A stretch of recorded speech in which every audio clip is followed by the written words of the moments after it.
बनाई बीच में।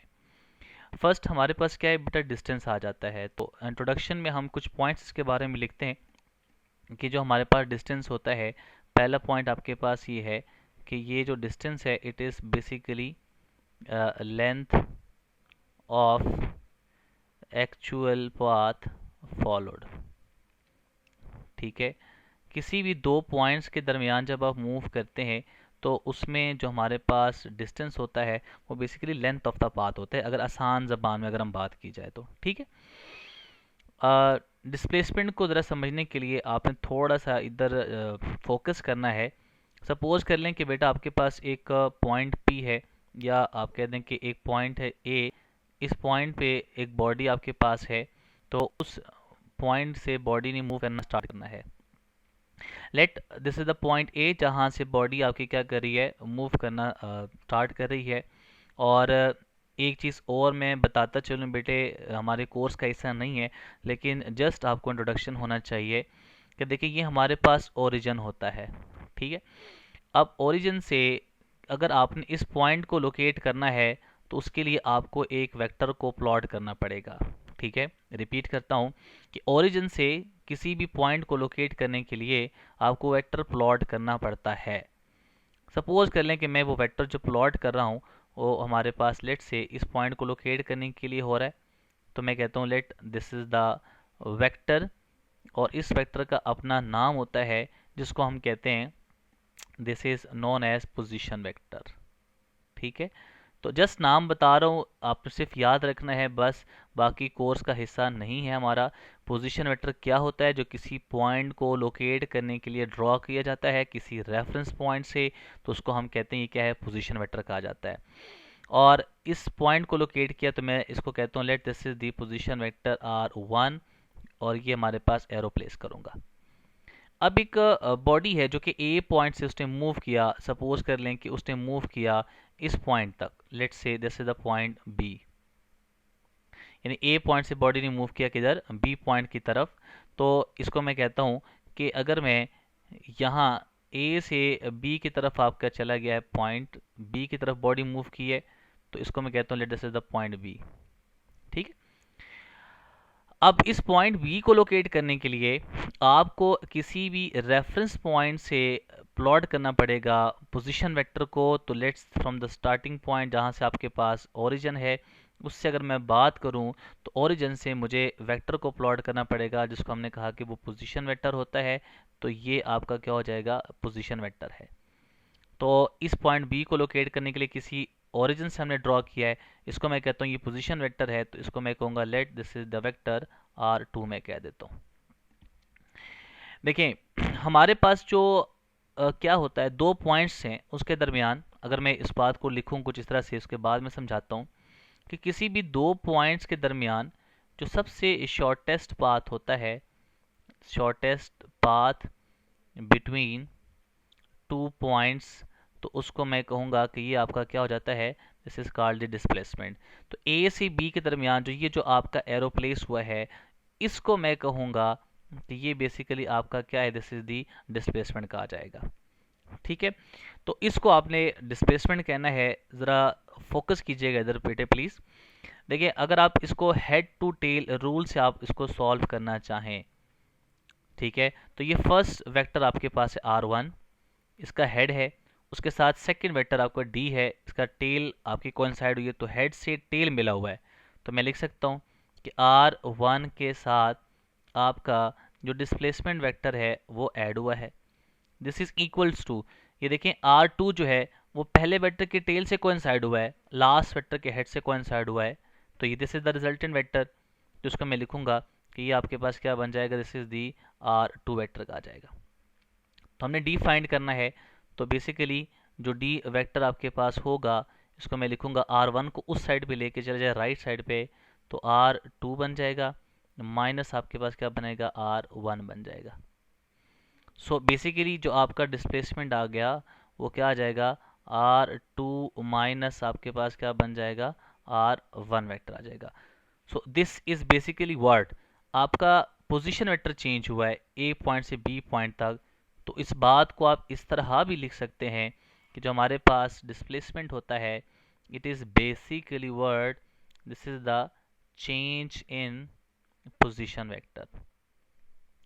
ठीक है, तो पोजीशन वेक्टर का चेंज होना बेसिकली क्या कहलाया जाता है, डिस्प्लेसमेंट कहलाया जाता है। आप इसको इस तरह भी लिख सकते हैं। ठीक, फिर यहाँ पे कुछ पॉइंट्स ऐड करते जाएं कि जो डिस्टेंस होता है उसको हम कहते क्या हैं कि जो डिस्टेंस आपके पास होता है वो एक स्केलर क्वांटिटी होती है, उसकी कोई डायरेक्शन नहीं होती।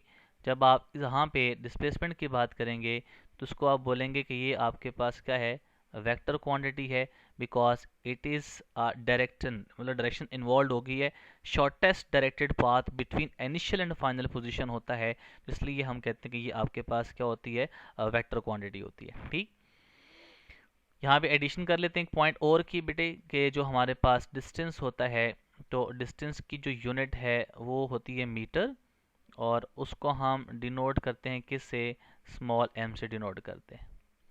जबकि आप यहाँ पे भी देखेंगे तो डिस्प्लेसमेंट की भी जो यूनिट है वो मीटर ही होती है, उसको हम स्मॉल m से डिनोट करते हैं। ठीक, तो ये आपके कुछ बेसिक्स पॉइंट्स हो गए हैं डिस्टेंस और डिस्प्लेसमेंट के बारे में। ठीक, अब कुछ चीज़ें हैं जो कि एमसीक्यू पॉइंट ऑफ व्यू से बड़ी इंपॉर्टेंट है, वो आपने इसको याद रखना है कि एमसीक्यू में अगर कोई क्वेश्चन पूछा जाता है आपसे तो वो आपको किस तरह से वहाँ पे सॉल्व करना पड़ेगा। देखिए, हमारे पास सबसे पहली बात ये याद रखनी है, ये अक्सर एमसीक्यू में अगर पूछ ली जाए तो रिमेंबर। ठीक है, क्या याद रखना है आपने, अगर कोई बॉडी आपकी मूविंग है, फॉर मूविंग बॉडी, कोई भी बॉडी अगर मूव कर रही है तो उस केस में आपको याद होना चाहिए कि डिस्टेंस क्या होता है और डिस्प्लेसमेंट आपके पास क्या होगा। तो फॉर मूविंग बॉडी मैं दोनों केस डिस्कस कर लेता हूँ, एक इन केस ऑफ डिस्टेंस अगर पूछता है आपसे, और सेकंड आपसे अगर वो डिस्प्लेसमेंट पूछता है। तो यहाँ पे आप बेशक लिख लें कि डिस्टेंस, और यहाँ पे आप बेशक लिख लें कि डिस्प्लेसमेंट। ठीक है, तो मूविंग बॉडी के लिए याद रखें कि जो डिस्टेंस होता है जिसको आप रिप्रेजेंट करते हैं एस से, सो अगर वो आपसे पूछता है कि क्या डिस्टेंस किसी मूविंग बॉडी का ज़ीरो हो सकता है, क्या डिस्टेंस किसी बॉडी का लेस देन ज़ीरो हो सकता है, तो याद रखें कि ये जो दो बातें आपने लिखी हैं, it is can never ever be possible for moving body. Moving body का डिस्टेंस कभी ज़ीरो नहीं हो सकता, हमेशा डिस्टेंस उसका कुछ ना कुछ होगा। फिर डिस्टेंस जब ज़ीरो नहीं हो सकता तो ज़ीरो से लेस कैसे हो सकता है, तो ये बातें आपने याद रखनी है। ये एमसीक्यू के लिए आप कह सकते हैं कि बड़ी इंपॉर्टेंट बात आ गई। ये आपका फर्स्ट पॉइंट हो गया। अब आ जाए डिस्प्लेसमेंट की तरफ। तो अगर वो पूछता है क्या किसी भी मूविंग बॉडी का डिस्प्लेसमेंट अगर फाइंड करते हैं तो वो ज़ीरो हो सकता है कि नहीं, पहली बात। फिर अगर वो आपसे पूछता है कि सपोज कर ले कि क्या किसी भी मूविंग बॉडी का जो डिस्प्लेसमेंट है वो ज़ीरो नहीं हो सकता, ये भी तो आपसे पूछ सकता है। मैं जनरल बात बता रहा हूँ, फिर आगे इसको डिस्कस कर लेंगे। तो ये जो ज़ीरो है और नॉट ज़ीरो, ये दोनों पॉसिबल है। ज़ीरो कब हो सकता है, याद रखें, अगर कोई भी बॉडी क्लोज पाथ बना रही है, ठीक है, तो क्लोज्ड पाथ हो तो उस केस में डिस्प्लेसमेंट आपका ज़ीरो होता है। ठीक है, डिस्प्लेसमेंट क्या होता है, वो ज़ीरो होता है किस केस में, जब आप बात करते हैं कि कोई भी बॉडी आपकर कौन सी पाथ बना रही है, वो क्लोज पाथ बना रही है। या आप इसको इस तरह भी लिख सकते हैं कि अगर किसी भी बॉडी का जो इनिशियल पॉइंट है वो सेम हो और फाइनल पॉइंट भी सेम हो। इट मीन्स कि सपोज कर लें कि देखें, अगर आपके पास एक बॉडी है, वो ए पॉइंट से मूव करना स्टार्ट किया है, ठीक है, ए पॉइंट से वो बढ़ चलेगी किसी पॉइंट बी की तरफ, लेट से। तो अगर वो ए पॉइंट से बी गई और बी से वापस आ गई ए पॉइंट के ऊपर, तो जहां से उसने स्टार्ट किया था चलना वहीं पे वापस आ गई है, तो क्लोज पाथ बन गया। इनिशियल पॉइंट फाइनल पॉइंट के बराबर हो गया है। इट मीन्स के यहाँ पे आपका डिस्प्लेसमेंट क्या हो जाएगा, ज़ीरो हो जाएगा। ठीक, तो ये फर्स्ट पॉइंट आपने याद रखना है एमसीक्यू के लिए। आगे इसके एमसीक्यू हम डिस्कस करते हैं। अब डिस्प्लेसमेंट किसी मूविंग बॉडी का ज़ीरो हो नहीं भी तो हो सकता। ये कब होगा? जब आप बात करेंगे किसी भी ओपन पाथ की। अब इस केस में याद रखें कि इनिशियल पॉइंट और फाइनल पॉइंट सेम नहीं हो सकते। इनिशियल पॉइंट डिफरेंट होगा, फाइनल पॉइंट उसका डिफरेंट होगा। तो इसका मतलब ये हुआ कि यहाँ पे ओपन पाथ बन गया है, तो इस पे डिस्प्लेसमेंट ज़ीरो नहीं हो सकता। एक और चीज़ बड़ी इंपॉर्टेंट है, याद रखें, आपने याद रखना है बेटे, कि जो हमारे पास डिस्टेंस होता है उसको याद रखना है। डिस्टेंस आपका हमेशा पॉजिटिव होता है, डिस्टेंस कभी भी आपका नेगेटिव नहीं हो सकता। ठीक। लेकिन जब आप डिस्प्लेसमेंट की बात करते हैं तो याद रखें, डिस्प्लेसमेंट पॉजिटिव तो हो सकता है, लेकिन साथ में आपके पास ये भी याद रखें कि डिस्प्लेसमेंट नेगेटिव भी हो सकता है। ठीक है, तो इसका मतलब है कि distance can be negative, can be positive और कैन बी ज़ीरो। तो मैं यहाँ पे लिखता हूँ, वो आपका पॉजिटिव भी हो सकता है, वो आपका नेगेटिव भी हो सकता है, और वो आपका ज़ीरो भी हो सकता है। तो ये आपका मेन पॉइंट्स इसके क्लियर हो गए। ठीक, यहाँ तक सबको क्लियर? तो बेटा जस्ट रेज योर हैंड ताकि मैं आगे प्रोसीड करूँ।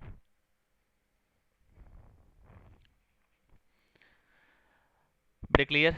ताकि फिर आगे मैं प्रोसीड करता हूँ। नेक्स्ट आप देखें, दो बातें बड़ी इंपॉर्टेंट मैं बताता चलूँ, ये एमसीक्यू के लिए बेटा आपके पास पूछी जाती है। फॉर एग्जांपल मैं यहाँ पे लिख देता हूँ बेटा कि ये बात हम जो लिख रहे हैं वो हमारे पास डिस्टेंस के लिए लिख रहा हूँ, और यहाँ पे जब मैं बात लिख रहा हूँ वो डिस्प्लेसमेंट के लिए लिख रहा हूँ। चले, डिस्टेंस आपके पास ये एमसीक्यू में पूछा जाता है, मैं पॉइंट फॉर्म में ये बात लिखवा रहा हूँ। याद रखें कि अगर आपके पास एक बॉडी है, सपोज कर लें ये एक बॉडी है, ओ पॉइंट से उसने मूव किया ए पॉइंट की तरफ, और ए पॉइंट से फिर वापस आ गई ओ, एंड देन आपके पास बी। सपोज कर लें ए से उसने स्टार्ट किया था, ए से बी पे आ गई, बी से वापस आपके पास किधर आ गई, ए पे आ गई है। तो इसका मतलब है कि इसी तरह से पेंडुलम की बात अगर हम करते हैं तो पेंडुलम में बेटा अगर आपके पास यही होता है कि एक बॉडी किसी भी पॉइंट से वो क्या करती है, आपका स्टार्ट करती है वाइब्रेशन लेट, और यहाँ एक्सट्रीम पॉइंट की तरफ जाती है, फिर अदर एक्सट्रीम पॉइंट की तरफ जा रही होती है। तो अगर मैं बात करूँ तो इसका मतलब है कि एक वाइब्रेशन की बात हो रही है बेसिकली। ठीक, तो कभी आपके पास इस पॉइंट की तरफ जाना, इसको आप ए कह दें और इसको आप कह दें ए प्राइम है, जैसे द पॉइंट ओ, और कभी आपका इस पॉइंट की तरफ आना, ये एक वाइब्रेशन का आपके पास हो रही है। तो याद रखिए, मैं बात बड़ी इंपॉर्टेंट लिखने जा रहा हूँ कि बेटे फॉर वन वाइब्रेशन अगर मैं बात करता हूँ तो वन वाइब्रेशन के केस में याद रखें जो हमारे पास डिस्टेंस होता है S, this is equals to 4a। कैसे पता चला बेटे? देखिए ओ से किसकी तरफ चले गए, ए की तरफ। अब इसको मैं कहता हूँ एक एम्पलीट्यूड कवर हो गया है, तो आप इसको ए का नाम दे दें, फिर आप इस पॉइंट को चेंज कर दें ताकि आपको ये बात याद रहे। इसको आप कहते हैं let this is the B prime, और इसको आप कहते हैं बी। ए पे आ गया, ए से वापस भी आया तो कितना आपका डिस्टेंस हो गया 2a। इसी तरह से यहाँ पे आएगा, फिर ए आएगा, वापस आएगा तो फिर भी आपके पास ए कवर होगा। तो ओ से ए जाते हुए वापस आते हुए 2a, और ओ से बी जाते हुए और वापस आते हुए 2a। तो इसका मतलब है यहाँ पे आपके पास आ गया 2a, और यहाँ पे कितना आ गया 2a, ऐड कर दें तो बेटा आपके पास कितना बन जाएगा 4a। सो ये फर्स्ट एमसीक्यू याद रखना है कि फॉर वन वाइब्रेशन हमारे पास जो डिस्टेंस होता है this is equals to 4a की बात हो रही है। ठीक, इसी तरह सेकंड एमसीक्यू वेरी इंपॉर्टेंट याद रखना है कि फॉर वन रेवोल्यूशन, एक रेवोल्यूशन की बात हो रही है अब। ठीक है, तो वन रेवोल्यूशन आपको याद रखें कि अगर मेरे पास सपोज कर लें एक बॉडी है, वो किसी भी सर्कुलर पाथ को फॉलो कर रही है लेट्स से, तो ए पॉइंट से उसने मूव करना स्टार्ट किया और उसी पॉइंट के ऊपर वापस आ गई, तो एक रेवोल्यूशन कंप्लीट हो गया। फॉर वन रिवोल्यूशन डिस्टेंस जो होता है this is equals to circumference of a circle, और ये बराबर होता है किसके, 2πr के। तो ये आपने एक और पॉइंट सीख लिया है, एक और आपका एमसीक्यू हो जाएगा यहाँ से। क्लियर? अब आ जाए आप डिस्प्लेसमेंट के केस में, इसी के केस में हम बात कर लेते हैं जो आपने ये बात लिखी हुई है। तो अगर मैं एक वाइब्रेशन के लिहाज से बात करता हूँ, देखें मैं पॉइंट लिख देता हूँ कि यहाँ जब हम डिस्प्लेसमेंट की बात कर रहे हैं तो वो भी हम वन वाइब्रेशन की बात कर लेते हैं। तो फॉर वन वाइब्रेशन देखिए एक बॉडी है, मैं उसी तरह से दोबारा यहाँ पे प्लॉट कर देता हूँ कि ये मेरे पास सपोज कर लें एक पेंडुलम था, वो आपके पास इस ए बी पॉइंट पे गया और अनदर एक्सट्रीम पॉइंट पे चला गया। ठीक है, let this is the point B है, प्राइम हमने कहा हुआ है और इसको हमने बी कहा हुआ है। तो अगर आप देखें, सपोज कर लें कि बेटा आपके पास जो बॉडी है उसने स्टार्ट किया है यहाँ से और यहाँ पे ओ पे आया, ओ से बेटा बी प्राइम पे गया, बी प्राइम से फिर ओ पे आ गया और ओ से फिर आपके पास बी पे आ गया। ये आपके दो पॉइंट्स मिल गए आपके। ठीक है, अच्छा अब अगर मैं पूछूं आपसे कि बेटे बी से स्टार्ट किया था, बी प्राइम पे गया और वापस बी पे आ गया, तो एक वाइब्रेशन कंप्लीट हो गई है। तो एक वाइब्रेशन के लिए अगर मैं आपसे पूछता हूं कि डिस्प्लेसमेंट बता दे, तो बड़ा आसान नहीं हो गया। क्या होगा बेटे, डिस्प्लेसमेंट यहाँ पे क्या हो जाएगा, ज़ीरो। क्यों ज़ीरो होगा, बिकॉज बी से स्टार्ट किया था वापस बी पे आ गया, इट मीन्स कि इनिशियल पॉइंट और फाइनल पॉइंट सेम हो गए, तो इस मीन्स कि यहाँ पे डिस्प्लेसमेंट क्या हो जाएगा, ज़ीरो हो जाएगा। ठीक, ये पहला पॉइंट आपके पास यहाँ पे आ गया। अब हम बात करते हैं, जिस तरह से हमने वन रेवोल्यूशन के लिए बात की थी डिस्टेंस की, इसी तरह से हम बात करते हैं फॉर वन रेवोल्यूशन डिस्प्लेसमेंट की बात कर लेते हैं।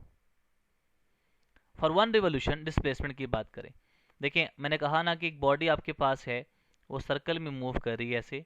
लेट से आपके पास इस ए पॉइंट से वो उसने मूव करना स्टार्ट किया और स्टार्ट करने के बाद वो इसी ए पॉइंट के ऊपर वापस आ गई है। तो अगर आप कहते हैं एक रेवोल्यूशन कंप्लीट हुआ है, तो एक आपके पास रेवोल्यूशन कंप्लीट होने के बाद वो आपसे पूछता है कि बताएं कि डिस्प्लेसमेंट कितना होगा। तो बात तो फिर भी वही हो गई कि अगर मैं यहाँ से आपसे पूछता हूँ कि डिस्प्लेसमेंट कितना है, तो बेटा आपको पता है कि डिस्प्लेसमेंट यहाँ पे क्या हो जाएगा, ज़ीरो।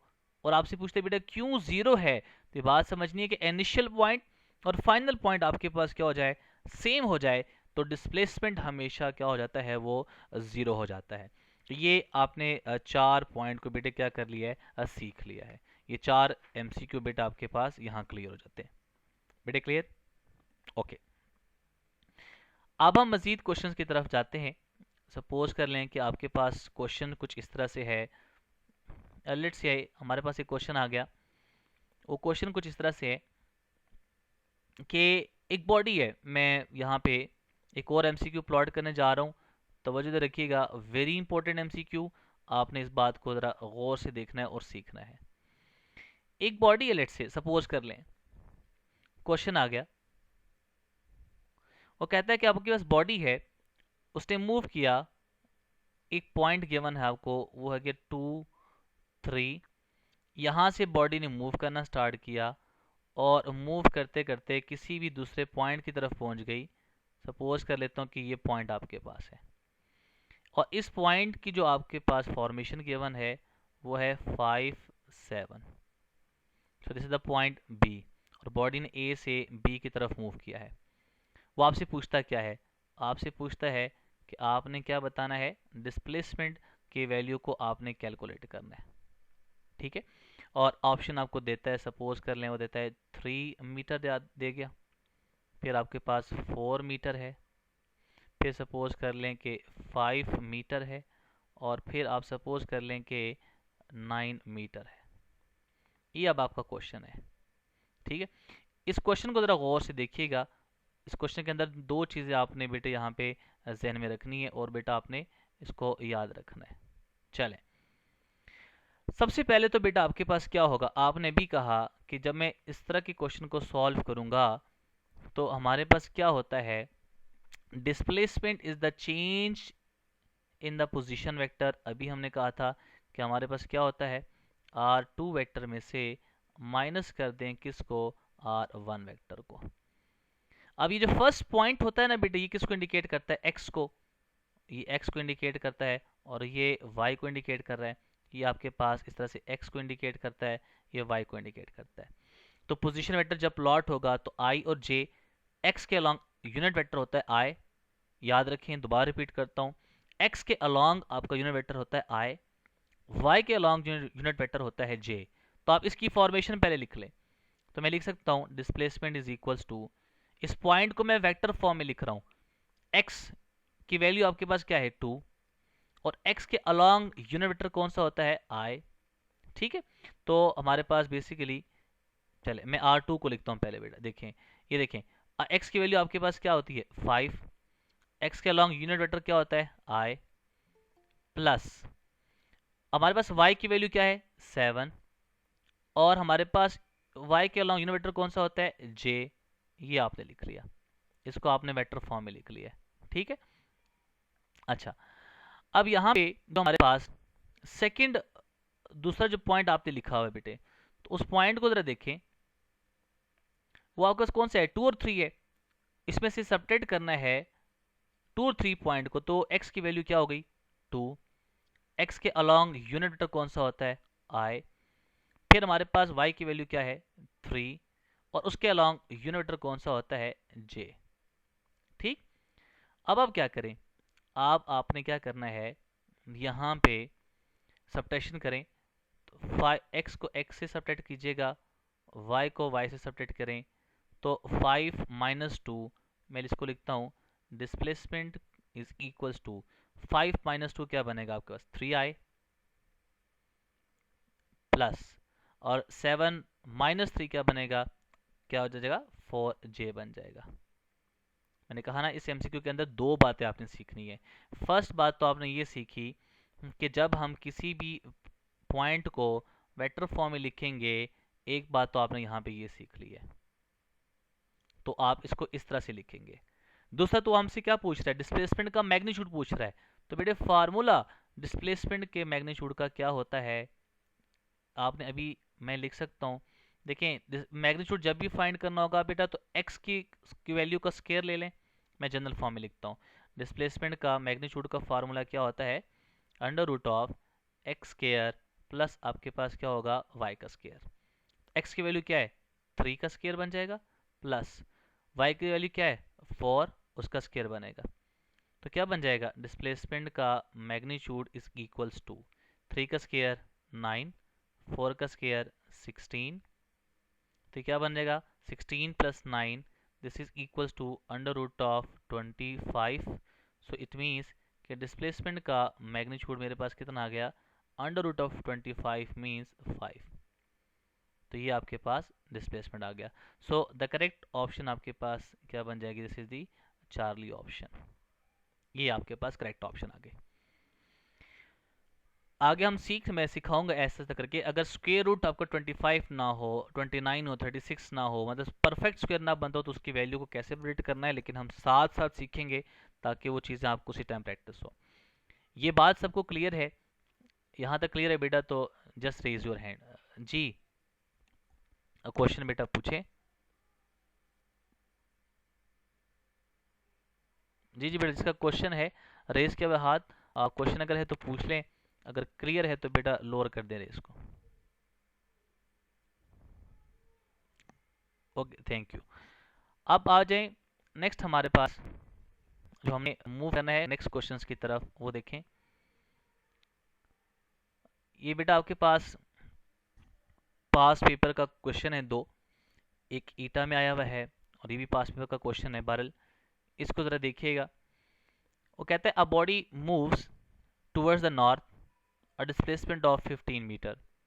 इट मीन्स के नॉर्थ का जिक्र हो गया, तो सबसे पहले तो बेटा बात यह है कि आपने डायरेक्शन को स्पेसिफाई कर लें। तो अगर मैं डायरेक्शन को स्पेसिफाई करता हूँ, तो आप डायरेक्शन को स्पेसिफाई करने के लिए क्या करेंगे, आप लाइंस ड्रॉ कर दें कंप्लीट, ताकि आपको पहले डायरेक्शन स्पेसिफाई हो जाए।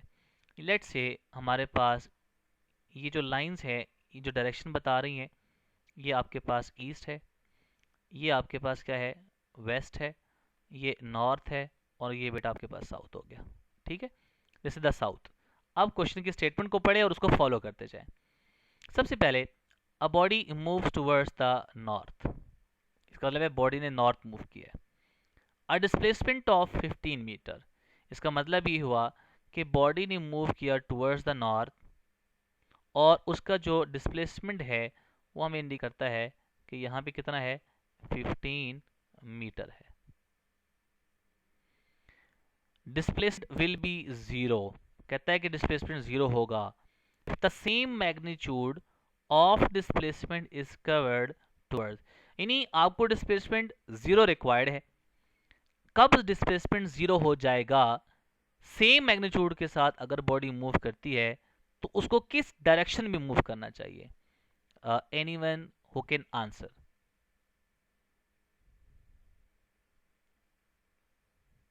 जी बेटा पार्टिसिपेट किया करें ताकि क्वेश्चन कोई समझ आए, ना समझ आए तो मुझे भी इसका अंदाज़ा हो। ये ना हो कि बेटा मैं पढ़ा रहा हूँ और बाकी बेटा आप सारे सो रहे हो। बेटा ये क्वेश्चन की समझ आई सबको? जी क्वेश्चन की समझ आ गई बेटे? चलिए आंसर मैं अब बताता हूँ। जी कोई बताना चाहता है बेटा आंसर प्लीज़? जी बेटा कोई क्वेश्चन का आंसर बताना चाहता हूँ, जी बेटा बताएं।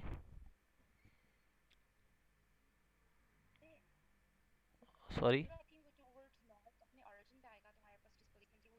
ठीक है, और बेटा सेकंड वन जो आपने हाथ रेस किया बेटा आमना बेटा बताएं। साउथ। देखिए इधर देखिए बेटा, तवज्जो इधर रखिएगा।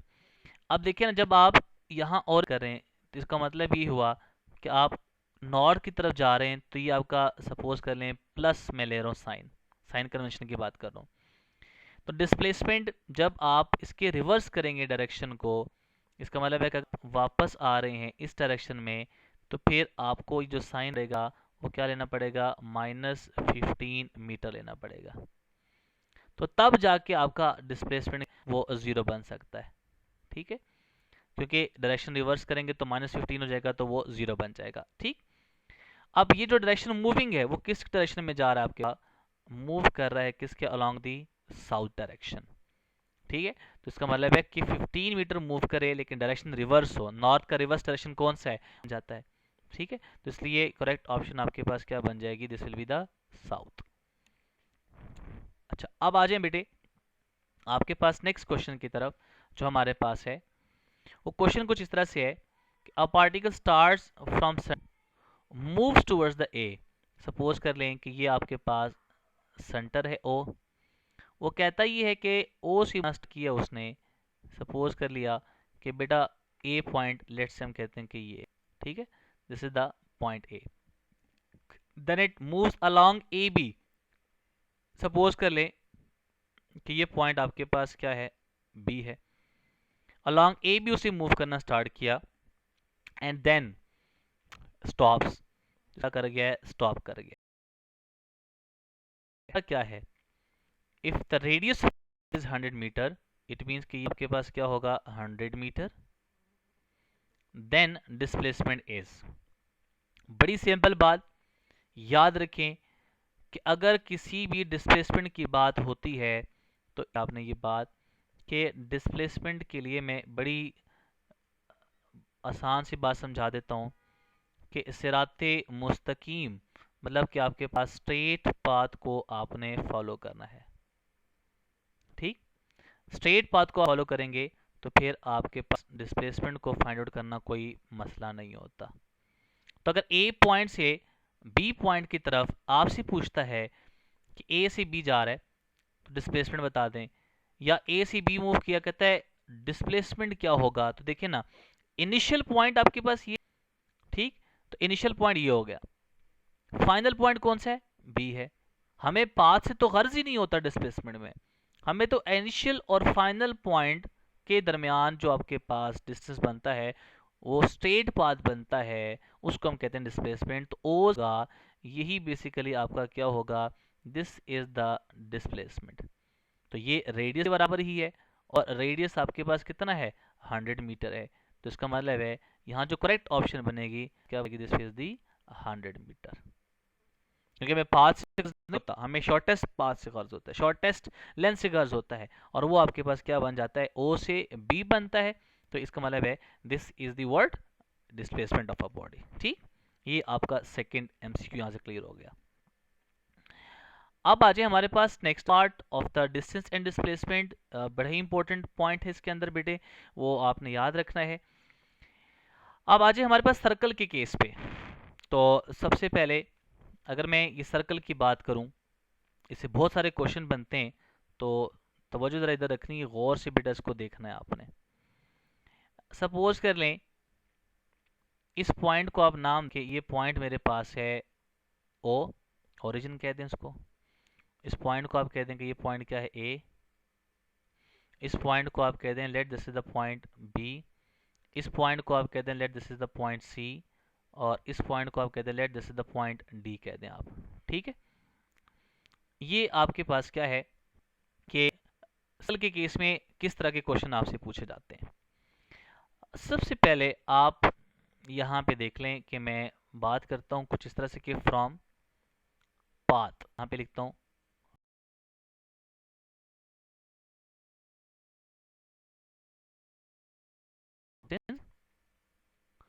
इसको हम डिस्टेंस को डिनोट करते हैं एस से। ठीक, फिर हमारे पास आ जाता है डिस्प्लेसमेंट, उसका मैग्नीट्यूड फाइंड करना है। फिर हमारे पास आएगा डिस्टेंस का, हमने रेशियो लेनी है बेटा किससे, डिस्प्लेसमेंट के मैग्नीट्यूड से। फिर हमने यहाँ पे डिस्प्लेसमेंट का मैग्नीट्यूड की रेशियो लेनी है डिस्टेंस से। ये एमसीक्यू है बेटा, एक एक बात के आपके ये 4 एमसीक्यू बन जाते हैं। तो तवज्जो इधर रखनी बड़ी गौर से, एक सीख लिया आपने तो बाकियों को सॉल्व करना हम आपके पास नहीं होती। ठीक है, नाउ सबसे पहले पाथ है, तो पाथ हम कहते हैं कि लेट से ए से मूव करना स्टार्ट किया है बॉडी। ठीक है, बी पे पहुंचा, बी से वो सी पे पहुंच गया, सी से वो डी पे पहुंच गया, और डी से वापस ए पे पहुंच गया।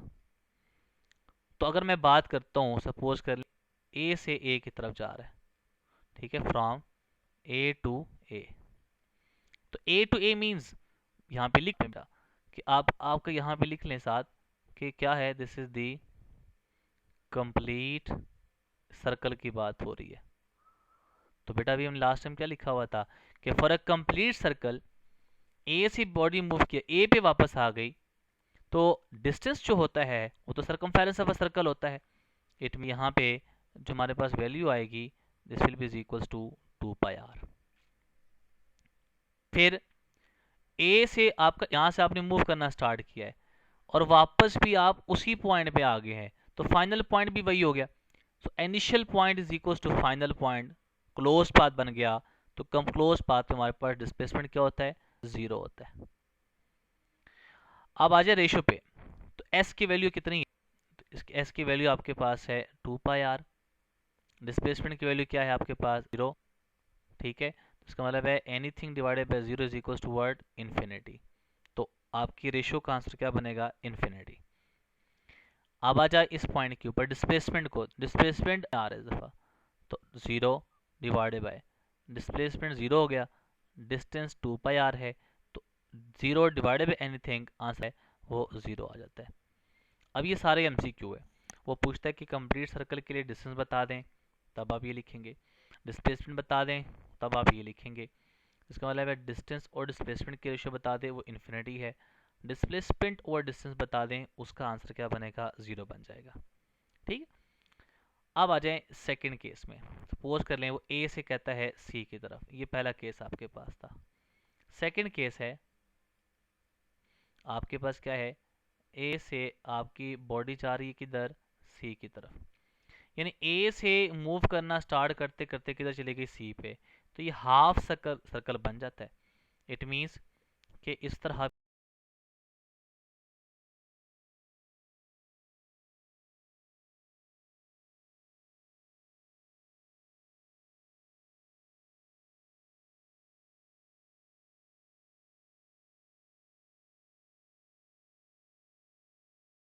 इसलिए हम क्या करते हैं, सपोज कर लेते हैं, चले मैं पहले आपको वो करवा देता हूँ। मैं बात करता हूँ कुछ कि सेकंड ए से बी चले जाते हैं पहले, ताकि वो आसानी हो जाए। ए से बी, ए से मैंने बी मूव करना स्टार्ट किया, आपसे कहता है डिस्टेंस बता दें, और डिस्प्लेसमेंट बता दें। तो देखिए ना, ए से अगर बी की तरफ जा रहा हूँ तो यहाँ पे मैंने स्टॉप कर दिया, तो पूरे चार सर्कल के चार हिस्सों में तो एक हिस्सा मैंने यहाँ पे कवर किया है। तो अगर मैं डिस्टेंस को फाइंड करूंगा तो